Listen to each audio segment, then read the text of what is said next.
ঝনঝন করছে কানে গাড়ি কি করে দিলেন। হ্যালো ফ্রেন্ডস, আসসালামু আলাইকুম। কেমন আছেন আপনারা সবাই? আশা করি সকলে ভালো আছেন। আলহামদুলিল্লাহ, আমিও ভালো আছি বা আমরাও ভালো আছি।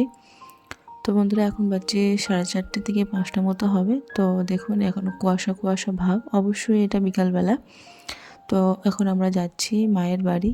তো আমরা বাসে করে আসলাম, প্রায় 2 ঘন্টা জার্নি করে। আমি শ্যুট করতে পারিনি, এতটাই হুটোপাটার মধ্যে ছিলাম। তো বাস থেকে নামার পর এখন টোটো ধরেছি, টোটো করে যাচ্ছি। এখন দেখুন, একটা মাঠের মধ্যে দিয়ে রাস্তাটা আছে। তো রাস্তাটার খুবই খারাপ অবস্থা, একদম গ্রাম বলতে পারেন। কিছুটা মাঠ, তারপরে আবার কয়েকটা বাড়ি ঘর, তারপরে আবার মাঠ, এরকম আর কি পজিশানটা, মানে একদমই গ্রাম। তো মাশাআল্লাহ এখানে আলু চাষ হয়। তো আলুগুলো এখানে লাগানো হয়েছে, এখনও গাছ হয়নি। এই যে রাস্তা, 2 সাইডে জমি আর মাঝখান দিয়ে রাস্তা। তারপরে এখানে পুকুরও আছে, গ্রামের সাইডে একটু পুকুর টুকুরও দেখা যায়। তো বন্ধুরা, এটা হচ্ছে তার পরের দিন সকালবেলায়। এটা হচ্ছে আমার মায়ের বাড়ি।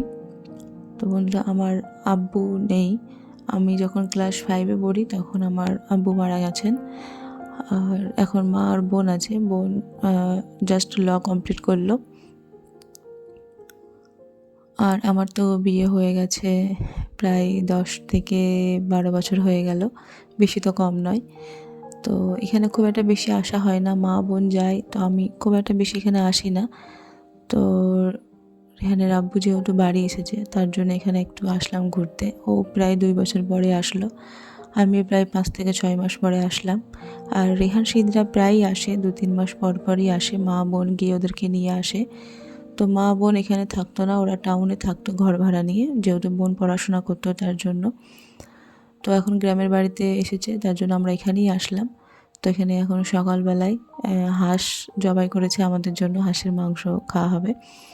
আর এখানে দেখুন, এই যে বাড়িটা পাশে হচ্ছে খামার। খামারে মাশাআল্লাহ কত সুন্দর ধান এই যে পাট দিয়ে আছে খামারের মধ্যে। আমরা খামারই বলে থাকি, তাই না? আপনারা কি বলেন? তো এই যে কত সুন্দর ধান হয়েছে মাশাআল্লাহ। চোখটা মানে মানে এই যে ফ্লেভার, এই ধানের যে ফ্লেভার, এই ফ্লেভারটা আমি কিন্তু আমার ওখানে পাই না। আর এই হচ্ছে একটা আমাদের বকুল গাছ, এর বয়স আমার থেকেও বেশি। এ হয়ে থেকেই আমি দেখছি এরকমভাবে। তো এই হচ্ছে আমার বাড়ি। আর এখন রেহান এই যে একটা লাঠি নিয়েছে, লাঠি দিয়ে এখন পেয়ারা পাড়ার চেষ্টা করছে গাছ থেকে। তো সে লাঠিটা ধরতেই পারছে না, তো পেয়ারা কী করে পারবে? তো শেষমেশ সে হার মেনে নিল, সে পেয়ারা আর পারতে পারলো না। এখন লাঠিটা রেখে দিয়ে এখন যাচ্ছে তার ছোট আম্মিকে, মানে আমার বোনকে ডাকতে। তো এখানে হাঁসটা জবাই করে পরিষ্কার করা অলমোস্ট হয়ে গেছে। তো এই যে আবার একটা খড়, খড়ই বলি এটাকে, বিচুলি বলে অনেকে। যাই হোক, এই খড়টা পুড়িয়ে আগুন করিয়ে এই হাঁসটাকে এখন পুড়ানো হচ্ছে, যাতে করে ওর গায়ে থাকা লোমগুলো ভালোভাবে পুড়ে যায় আর পরিষ্কার হয়ে উঠে আসে। আর হাঁসটাকে একটু হলুদ আর চালের আটা পানি দিয়ে মিক্স করে মাখানো হয়েছে, মানে গায়ে হলুদ হচ্ছে আর কি। তারপর আবার এই যে রোস্ট করা হচ্ছে, এরকম আর কি। তো যাই হোক, এখানে মা করছে আর এগুলো দেখে ছেলে মেয়ে খুব এনজয় করছিল ওরা। সাধারণত ওরা তো দেখতে পায় না সেরকম, এরকম দৃশ্য আর কি। তো যাই হোক, এখন এই যে মাস্ক আর চশমাটা দিয়ে দিলাম রেহানকে। সে এখন তার ছোট আম্মির সাথে, মানে আমার বোনের সাথে একটু মার্কেটের দিকে যাচ্ছে। তো এখানে আসলে পরে আমাকে ওদের আর প্রয়োজন হয় না, মা বোনই ওদের সব কিছু।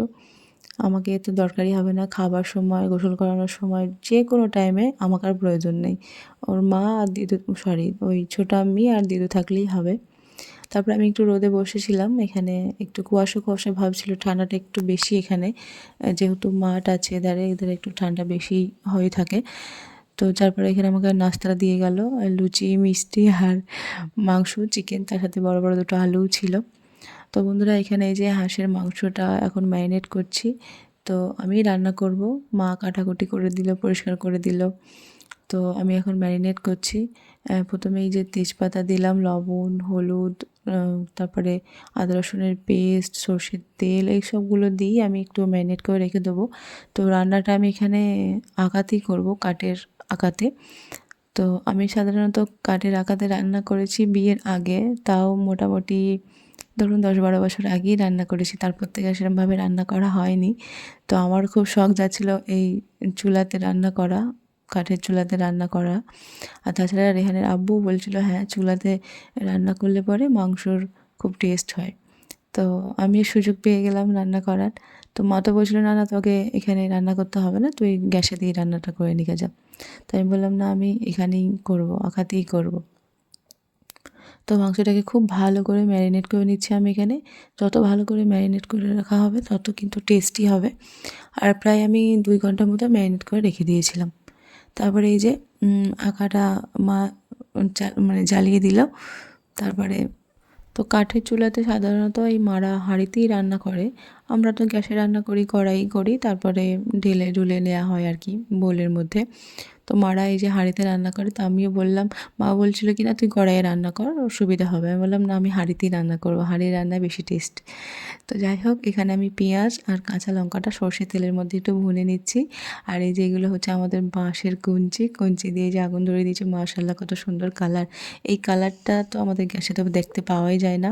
আর এত জোরে জোরে মানে আগুনটা বার হচ্ছিল কি বলবো। তো এখানে আমি পেঁয়াজ আর কাঁচা লঙ্কাটা ভালো করে একটু ভুনে নিচ্ছি। এই যে ভুনাটা এটা কিন্তু আমাদের গ্যাসে হয় না, একদমই হয় না। এতটা টাইম লাগে যে কি বলবো।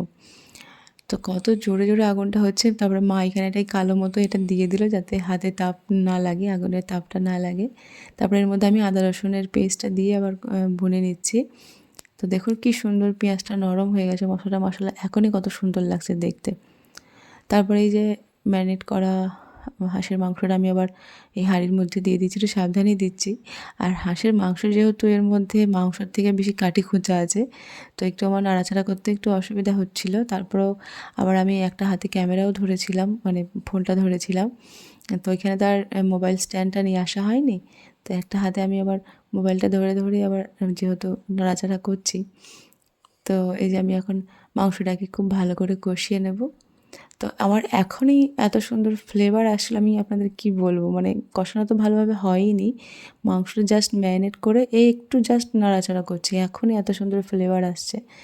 তো ওর আব্বু খুব খুশি এই আকাই রান্না করা, মানে এই চুলাতে রান্না করে যে খাওয়ানো হচ্ছে সেটাতেও ও খুব খুশি। আর ছেলেমেয়েরা তো মাসাল্লাহ খুবই এনজয় করছে।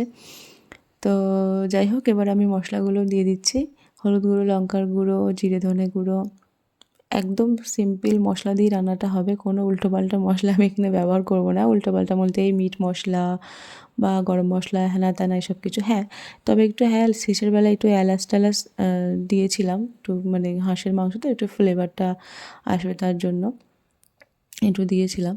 তো দেখুন মশলাগুলো দিয়ে ভালো করে আমি কষিয়ে নিয়েছি, কত সুন্দর লাগছে। আর মানে এত সুন্দর সেন্ট বার হচ্ছিলো যে কী বলবো। তো খুব ভালো করে কষিয়ে নেওয়ার পর আমি এর মধ্যে দিয়ে দিয়েছিলাম গরম পানি, মানে অন্য একটা চুলাতে মা গরম পানি বসিয়ে রেখে দিয়েছিল, মানে একসাথেই জাল হচ্ছিল। তো গরম পানিটাই আমি আবার দিয়ে দিয়েছিলাম। তো ফাইনালি ভালো করে ফুটিয়ে সিদ্ধ করে এই যে আমার মাংস রান্না হয়ে গেছে। তো বন্ধুরা কেমন লাগলো অবশ্যই কমেন্ট করে জানাবেন এবং সাবস্ক্রাইব করে পাশে থাকবেন এই ধরনের রেসিপিগুলো দেখবার জন্য।